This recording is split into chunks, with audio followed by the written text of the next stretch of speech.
Hello, good morning.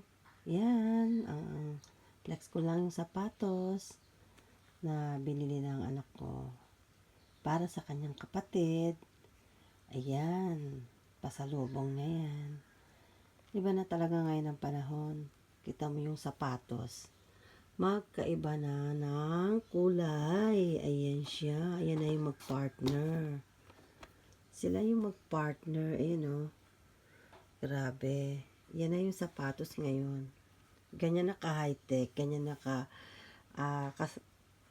ano ang uso ngayon. Ibang-iba na talaga ang panahon. Ayan. Bigay lang yan ng kanyang ate sa aking anak na bunso. Ayan. Ayan, magkaibang kulay na sapatos. Ayan, ayan siya. Ayan, ito yung likod niya. Ayan. Ayan. Ayan siya. Ayan. Maganda siya. Ayan. Talagang mga pangkabataan lang siya. Ayan ang sapatos ng aking bunso. Thank you for watching my videos. God bless.